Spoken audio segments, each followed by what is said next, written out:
সুপ্রিয় দর্শক, আমরা অনেকেই মাইক্রোসফট ওয়ার্ড ব্যবহার করি, প্লাস হচ্ছে আমরা চাই যে মাইক্রোসফট ওয়ার্ডে আমরা কোনো লেখাকে মানে একটা ইনভেলপের উপরে আমরা কি প্রিন্ট করতে চাই।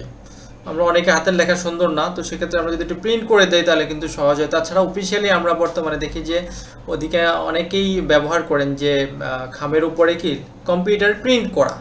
তো এটা কিভাবে করব, এটার পেজ সেটআপটা কি হবে, কিভাবে আমরা সহজেই কি একটা এনভেলপের মধ্যে কি করতে পারি, প্রিন্ট করতে পারি। তো সেটার জন্য আমাদেরকে যেটা করতে হবে, মাইক্রোসফট ওয়ার্ড ওপেন করে তারপরে আমরা চলে যাবো যে পেজ লেআউট অপশানে।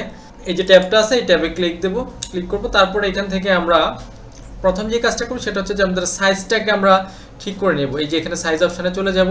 এখান থেকে ভিউয়ার্স একটু ভালো করে আপনারা লক্ষ্য করবেন, একটু স্ক্রল করে আপনার নিচে দিয়ে গেলে একটা এই যে ইনভেলপের একটা কিন্তু ডিফল্ট সাইজ দেওয়া আছে। তো সাইজটা আপনারা একটু খেয়াল করবেন, সাইজটা অবশ্যই যাতে এখানে 4/9.5 এরকম হয়, এই সাইজটা থাকে। যেমন এই যে এখানে কিন্তু এটা 4.12 বাই হচ্ছে 9.5, এটাই মূলত ইনভেলপ সাইজ। তো আমরা এটা সিলেক্ট করে দেবো। এটা সিলেক্ট করে দেওয়ার পরে এটা তো থাকবে হচ্ছে আমাদের মোডটা পোর্ট্রেট। আমাদের সাধারণত আমরা যত পেজ আমরা কি ওপেন করি সেগুলো পোর্ট্রেট মোডে থাকে, লম্বালম্বিভাবে থাকে। তো আমাদেরকে যেটা করতে হবে, ওরিয়েন্টেশনটাকে এখান থেকে ভিউয়ার্স এই যে এখান থেকে ল্যান্ডস্কেপ করে দিতে হবে, দেন হয়ে গেল। তো এখন যেটা করতে হবে, আমাদের যেহেতু দুই পাশে লিখতে হবে, তো আমরা যদি এটা থেকে দুইটা কলাম সেট করে দিই তাহলে সবচেয়ে বেটার হয়।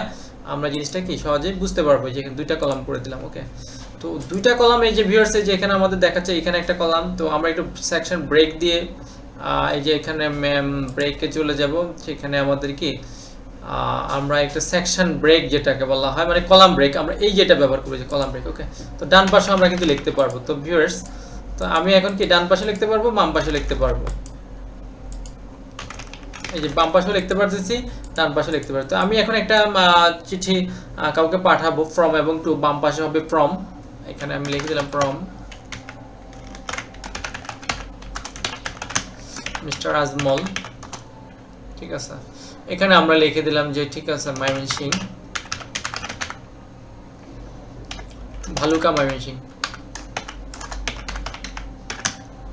তারপর একটা মোবাইল নাম্বার দিয়ে দিলাম, প্লাস নাম্বার দিয়ে দিলাম। ঠিক আছে, ওকে। তো ভিউয়ার্স, এইখানে অবশ্যই আমরা ফন্ট সাইজটা অবশ্যই 18 থেকে 20 রাখবো, এবং এইখান থেকে আমরা অবশ্যই এটা কি এই যে রিমুভ স্পেস অপশনটা আছে না, এটা আমরা অবশ্যই এটা রিমুভ করে দেবো। স্পেস কোনো মানে লাইন স্পেস রাখবো না, ফর্মের এখানে আমি কি করলাম, একটা কমা দিয়ে দিলাম। ওকে, তারপর ডান পাশে আমরা কিছু লিখবো।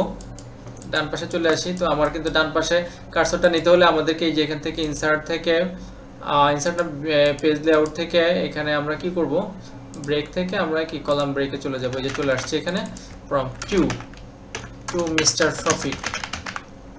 ওকে, senior manager SA group. Okay, SA group, তারপরে মোবাইল দিয়ে দিলাম। ওকে, প্লাস একটা মোবাইল নাম্বার দিয়ে দিলাম। তো এইটাকে, তো এগুলোকে সৌন্দর্যতা বৃদ্ধি করার জন্য আমরা ফন্ট সাইজ এবং কালার করতে পারি, বোল্ড করতে পারি আমরা চাইলে, যাতে করে প্রিন্টটা ভালো হয়।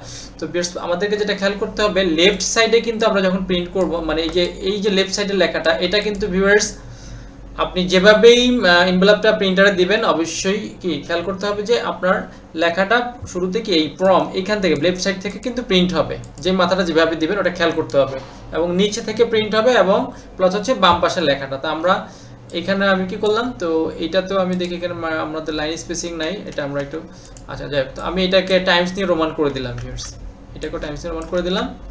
তো লেখা ফন্ট সাইজ অবশ্যই 18-20 এর নিচে রাখবেন না অবশ্যই, ঠিক আছে, এবং মিডল রাখার চেষ্টা করবেন। আর লেফট সাইডে আপনারা জায়গাটা একটু অবশ্যই বেশি নেবেন। এখানে দেখা যাচ্ছে লেফট সাইডে মার্জিনটা আমরা এখানে একটু এই পেজ লেআউটে যাব এবং মার্জিনটা লেফট সাইডে একটু বাড়ায় দেব। ওকে, আচ্ছা। তারপর আছে আমাদের যদি মাঝখানে একটা ডিভাইডার থাকে, অনেক ক্ষেত্রে আমাদের জন্য বেটার হয়। তো সেক্ষেত্রে আমরা যেটা করবো, যে এখানে কলাম থেকে মোর কলামসে চলে যাব। সেখান থেকে আমরা এখানে যে লাইন বিটুইন মানে দুইটা প্যারাগ্রাফের দুইটা কলামের মাঝখানে কিন্তু একটা লাইন। ওকে, তাহলে আমরা কিন্তু এখানে একটা লাইন দিয়ে দিলাম। তাহলে যেটা হলো যে কি, এটা আমাদের সহজে বোঝা যাচ্ছে যে এটা হচ্ছে টু, এটা হচ্ছে ফ্রম। তো আমাদের মোটামুটি কাজ কিন্তু ভিউয়ার্স শেষ। এখানে আর তেমন কিছু আমাদের করতে হবে না। মোটামুটি লেখা যদি বেশি হয় তাহলে অবশ্যই ফন্ট সাইজ ছোট করে দেব। তাহলে কাজ মোটামুটি এখানে আমাদের শেষ। এখন আমাদেরকে যখন প্রিন্ট করব, কন্ট্রোল পি, কিবোর্ড থেকে কন্ট্রোল পি মানে প্রিন্ট অপশন। তো প্রিন্ট অপশনে ভিউয়ার্স আপনারা একটু খেয়াল করেন, আমাদের কিন্তু ডিফল্ট সে কিন্তু এনভেলপ সাইজ নিয়েছে। তবে ভিউয়ার যদি আপনি অফিস এক্সপি ওল্ড ভার্সন 2003 অথবা 2007 অফিস ব্যবহার করেন, এই মাইক্রোসফট ওয়ার্ডের এই ভার্সনটা যদি 2007 বা তার নিচে হয়, সেক্ষেত্রে কিন্তু এভাবে দেখাবে না, 10 থেকে দেখাবে এই অপশনগুলো। এখানে কিছুই করতে হবে না, জাস্ট প্রিন্টারটা সিলেক্ট করে দিয়ে প্রিন্ট করে দিলে অটোমেটিকলি সে কিন্তু প্রিন্ট করবে। অবশ্যই আপনাদেরকে সুন্দরভাবে প্লেস করতে হবে এবং স্মুথ, একেবারে সমান যেই স্মুথ যে এনভেলপ আছে সেটাই কিন্তু আপনাকে কিন্তু কি প্রিন্টারে দিতে হবে। এটা লেজার প্রিন্টারের ক্ষেত্রে প্রযোজ্য, এবং আমরা চাইলে কি ইঙ্ক প্রিন্টার সেটাতেও আমরা কি প্রিন্ট দিতে পারি, কোনো সমস্যা নাই। কালার করে দিতে পারি, ইঙ্ক প্রিন্টার যদি হয় আমরা চাইলে এগুলো কালার করে দিতে পারি সৌন্দর্যতা বৃদ্ধির জন্য। আমি এটাকে অন্য কালার করে দিলাম। তো আমাদেরকে এখানে যদি এটা না আসে, যদি ভিউয়ার্স এই অপশনটা এইভাবে না আসে, তাহলে আপনি কি করবেন, প্রিন্টার প্রপার্টিসে চলে যাবেন।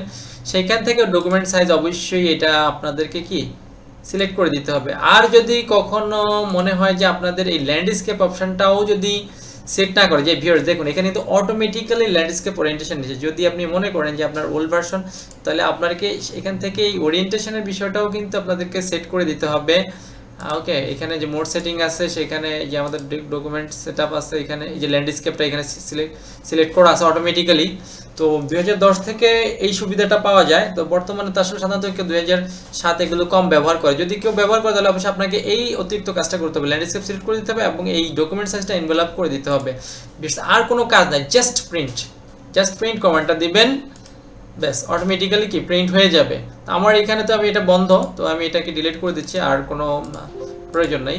তো এভাবে চাইলে আপনি বাংলাতেও লিখতে পারেন, এখানে তো আমরা ইংরেজি লিখলাম, আপনি বাংলাতেও লিখতে পারেন। এভাবে এক কলাম দুইটা কলামে আপনারা লিখে এভাবে ডিভাইডার দিতে পারেন, মাঝখানে যদি বিটুইন লাইন দিতে পারেন দুইটা ইয়ের মাঝখানে। আর যদি মনে করেন যে না দিবেন না দিলে আপনারা এখান থেকে কি করবেন, এই যে পেজ লেআউট থেকে এখানে কলাম থেকে কি মোর অপশন মোর কলাম থেকে যে এখানে লাইন বিটুইনটা উঠিয়ে দিবেন। ওকে, শেষ হয়ে গেল। তাহলে আশা করি দর্শকবৃন্দ আপনারা বুঝতে পারছেন যে কিভাবে একটা পেজ সেটআপ, মানে একটা এনভেলপের পেজ সেটআপ করবেন। এটা খুবই ইজি, এটা চাইলে যে কেউ করতে পারবেন, মানে একবার ট্রাই করলে আমার মনে হয় যে আপনারা সহজেই পারবেন। তো ভিউয়ার্স, সঙ্গে থাকার জন্য অনেক ধন্যবাদ।